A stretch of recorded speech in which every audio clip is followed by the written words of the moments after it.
8. Steve, how coffee is made. Coffee is the second most valuable commodity in the world, second only to oil. But how is coffee made? Worldwide, people consume about 2 billion cups of coffee daily. Step 1. Bean growth. Coffee plants flower 3 to 4 years after planting. Coffee cherries develop in the blossoms. The cherries ripen about 8 weeks after flowering and change color from green to red. Step 2. Harvesting. The fruit is removed from the tree using one of two products, strip choice or selective picking. In strip picking, also coffee fruit is removed from the tree irrespective of maturation. In selective picking, the red cherries are harvested, and this is usually done by hand. This process is more labor intensive than the strip picking and is generally used for the finer Arabica beans.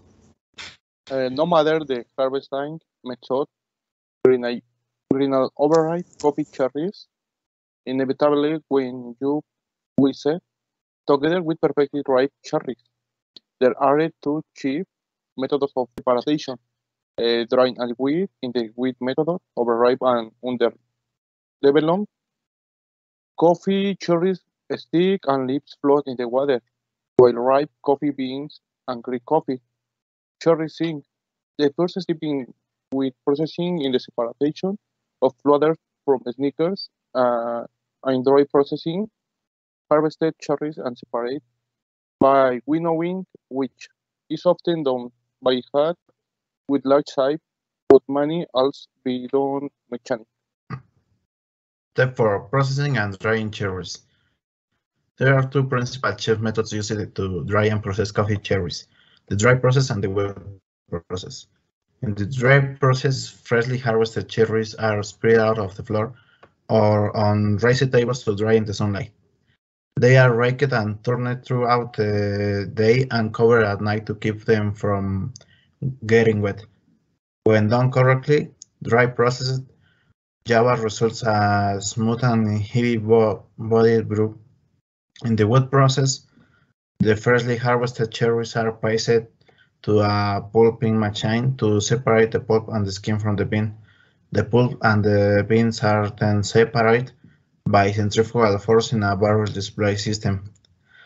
After the pulp has been removed, the beans with their parchment skin are dried and in the sunlight or in a hot air dryer. The wet process leads to clean, balanced taste and a fruity acidity.